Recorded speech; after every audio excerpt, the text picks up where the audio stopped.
Namaskar. Welcome once again to Weird Wondrous World. The Sankalpa Mantra is not merely a formal utterance recited at the beginning of worship. It's a line of memory that brings the performer time, place, lineage, and purpose of the rite together with single Vedic cultural framework. Its sequence, therefore, extends from Brahma's day through the kalpa, manvantara, yuga, continent, division, sphere, varsh, country, region, year, month, fortnight, lunar date, and weekday. This progression indicates that Indian thought does not regard an individual's action as isolated or self contained. It is understood as connected to vast time, expansive geographical memory, and a living tradition. Against this backdrop, it may be convenient to treat terms such as Jambudvipa, Bharatakhande, Aryavarte, and Bharatavarsh as entirely synonymous. But such a reading is not adequate from a scriptural perspective. These terms appear to embody four distinct levels: the geographical extent, the cultural memory, the norms of conduct, and the land of action. The geographical designations used in Sankalpa Mantra point to a successive layers of Puranic cosmology, Vedic tradition, dynastic memory, and cultural geography. In the Puranas, Jambudvipa is described as principal island continent within a seven Dvipa world. The Vishnu Purana presents Jambudvipa and Bharatavarsha not as merely geographical descriptions, but also in relation to a sacred action and the spiritual purpose of the human life. It identifies Bharat within this Dvipa as land of action situated south of the Himalayas and north of the ocean. Historically, as well, the term Jambudvipa did not remain confined to an imagined cosmology. Emperor Ashoka's minor edicts use Jambudvipa to indicate a known realm of cultural region, showing the Puranic terminology could at times also assume the role of historical geographical designation. The concept of Prithvi is similarly connected with this cultural memory of the land. The Puranas recount how the king Prithu milked the earth, making it nourishing, ordered, and fit for cultivation. In this sense, Prithvi is not merely physical ground, it also symbolizes land shaped by royal duties, sustenance, and human organization. The expression Bharatakhanda combines two currents of meaning, Bharata and Khanda. A Khanda denotes distinct or divided part of a larger landmass. From this perspective, equating Bharatakhanda only with modern political India would unduly narrow its ancient cultural extent. The word Bharat carries association of sustaining, bearing, nurturing, fire, and the action. In Vedic tradition, the Bhartas are also remembered as people associated with the transmission of fire culture and sacrificial practice. If Bharatakhanda is associated as a broad cultural division within Jambudvipa, through which traditions related to fire, metallurgy, pastoralism, and the horse, the wheel, and sacrifice circulated, then the term signifies not merely a geographical boundary but a civilizational memory. Aryavarta is the sphere of Aryans, or the domain of Arya conduct. Dharmashastric texts define its boundaries variously: between Himalayas and the Vindhyas, between eastern and western seas, or with the reference of particular rivers and the regions. In my view, it's best understood on two levels: the Dharmashastric Aryavarta, a normative reason of the right conduct, sacrifice, Shruti, Smriti, and social discipline, and the linguistic cultural Aryavarta linked to Indo-Iranian or broader Indo-European memories. Comparable on this second level is the Avestan Airyanem Vaejah, named in Vandidad as first of the 16 excellent lands created by Ahura Mazda and remembered in tradition as the primordial homeland of the Iranian Aryans. Its precise location remains disputed, with proposals including Khwarezm, Bactria, the central Afghan highlands, the northwestern Iran. It is therefore safer to read it as a cultural religious memory rather than a fixed geographical boundary. Aryavarta and Airyanem Vaejah may thus be seen as parallel geographical memories within the Indo-Iranian tradition, one the normative domain of Aryakhanda, on other the early Aryan land of Avestan Zoroastrian tradition. In the name Bharatavarsha, the name Bharat may be understood as a Vriddhi derivative of Bharat. Bharatavarsha would therefore mean the Varsha associated with the Bharatas, a region shaped by the Bharata lineage and traditions. The account of Vidig, Madhava and Gautam Rahugan in the Shatpat Brahmana is also important narrative of the eastward movement of the Vedic fire. In it, Agni Vashwana advances eastward from the Saraswati, crosses the rivers, and stops at the bank of the river Sadanira. This is not merely an account of geographical movement, it also indicates interrelationship among fire, sacrifice, priest, king, and the consecration of the new region.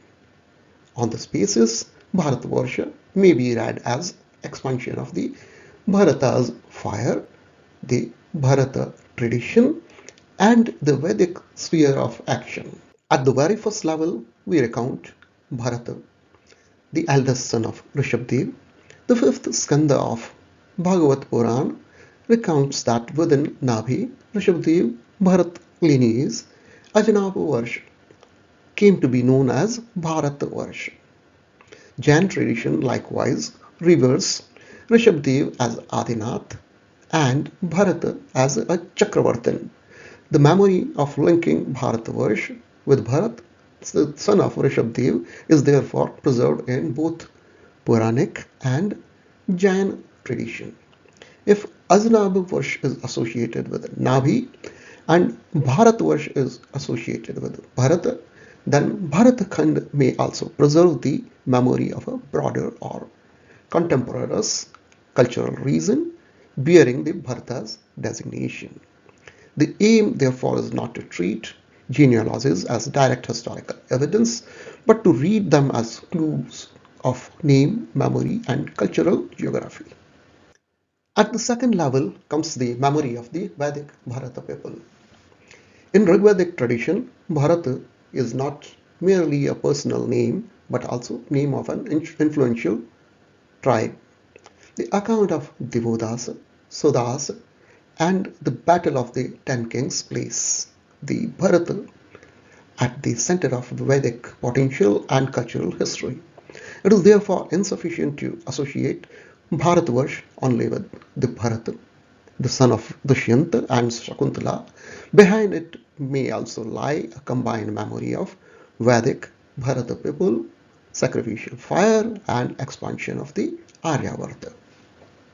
At the third level stands the lunar dynasty or Chandravansha's Bharat of the Mahabharata tradition, the son of Dushyanta and Shakuntala, whose name is associated with Bharata lineage and narrative tradition of the Mahabharata. This tradition became exceptionally influential in later cultural memory. Yet the very influence can sometimes obscure the fact that the name Bharata also occurs in older and multi-layered traditions. Thus, without rejecting Bharata, son of Dushyanta, we may still recognize that multiple Bharata memories coexist within the Sankalpa Mantras, Bharatakhande and Bharatavarsha. At the fourth level, Bharata's association with fire is noteworthy. The Matsya Purana refers to a Bharata connected with Agni, While Vedic literature places great importance to tradition of carrying, preserving and establishing sacred fire in the new regions, when read alongside the account of Vedega Matha in the Shatpat Brahma. The eastward movement of fire appears not merely as a ritual act, but also as a metaphor for the cultural expansion. The name Bharata thus brings together four associations: the fire, the sacrifice, the sustenance, and the expansion. This possibility becomes clearer when the tradition of Bharat is taken into account. The Puranic sequence of Ajnabavarsha, Navi, Rishabhdev, and the Bharat evokes the memories of the lands north of the Himalayas and regions associated with Mount Meru. If these indications are read as cultural memory rather than as rigid lines of a modern map, Bharatakhanda may be understood as the memory of extensive region within which Aryavarta and Bharatavarsha within that occupy progressively more specific levels. In common usage today, Bharatakhanda and Bharatavarsha are often treated as synonyms, but the sequence of the terms in the Sankalpa Mantra changes the simple equivalence.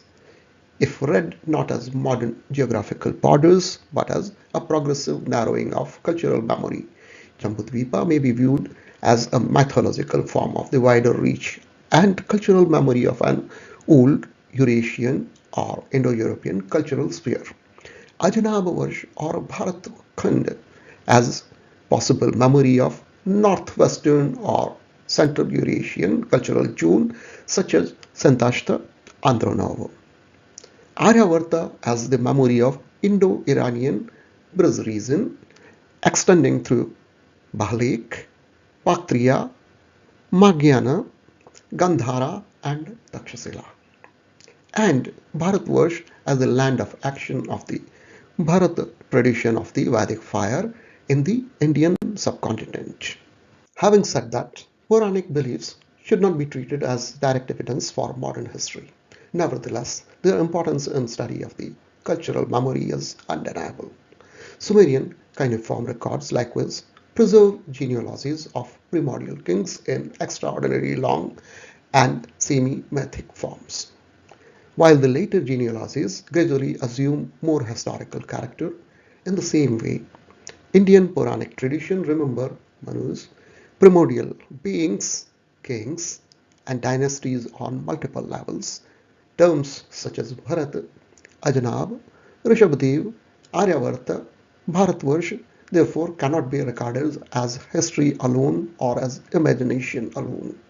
A more balanced approach reads them intermediary signs connecting the cultural geography, the name memory, and the formation of tradition. This hypothesis should therefore not be accepted as direct archaeological equivalence or a conclusive historical theory.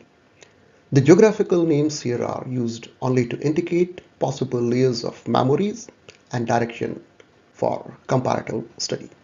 From this perspective, Jambudvipe, Bharatakhande, Aryavarte, Bharatavarshe may be more than a conventional formula of a ritual mantra. It may also signal a progressive narrowing of a long cultural memory. In Indian tradition, Bharata is not the limited name of a single individual, but a multi-layered memory. Bharata, the Chakravartin, son of Rishabdeva, Bharat, the son of Dushyanta and Shakuntala, the Vedic Bharat tribe, and a symbolic term associated with fire and sacrificial tradition. These layers reinforce this particular video's central argument. Thus, Bharatakhande, Bharatavarshe is not a repetition, its terms signify in sequence a broader geographical world, a cultural division, a domain of conduct, and a land of action. The power of Sankalpa Mantra lies precisely in its ability to connect an individual's small act without picture to vast time, expansive geography, dynastic memory, and a living tradition. A link to my research paper on this subject is available in the description of this video. I hope you enjoyed this video. If so, please like, share, comment, and follow this channel. I'm grateful to you for watching. Thank you very much. Thank you.